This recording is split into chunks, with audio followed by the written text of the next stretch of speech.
So for section 6.3, we're just turning things a little bit to talk about proportions instead of means, where there's a bit of important background here that's hidden in 5.5. We don't need it necessarily to know exactly what's going on here, but it's worth taking a look at how we can approximate the binomial type of distribution with normal types of distributions. But anyway, for us, what we have to understand here is that sometimes, if you want to talk about central tendency, it's more meaningful to look at things in terms of a proportion. That is, that some number of people as a percentage support some controversial thing as compared to another group.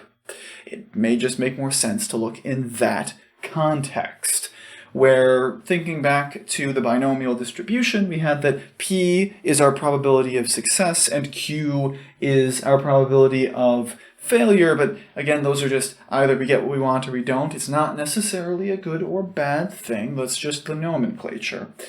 And in this case, our point estimate for talking about sample proportions is the value p hat. It's p with that little part of a triangle over it, and it's called p hat. Always makes people laugh a little bit to see p hat the first time, where it is x over n, the number of successes that we see divided by the sample size. Where similarly, we have a value q hat for talking about sample failures, as it were. Where again, success, failure, not necessarily good or bad thing, but first off, let's just get a quick example here to understand better what we're looking at. So here we have that in a survey of 1,550 US adults, 1,054 said that they use the social media website Facebook. Find a point estimate for the population proportion of US adults who use Facebook. Now again, I mentioned this in the last section. Don't think too hard about this. It's exactly as straightforward as it looks. We want to be able to estimate P. Don't know P, but we do have information about a sample, and this is our best point estimate.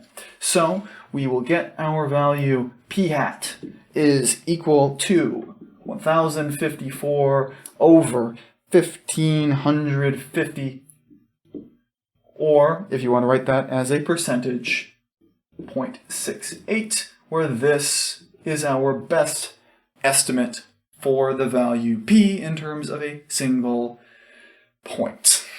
So we could say that we estimate 68% of adults use Facebook, where again, success or failure, kind of a oddball binary here, because I don't know that many people other than, I guess, Mark Zuckerberg himself who would consider use of Facebook to still be a good thing in this day and age, but that's what we're measuring here.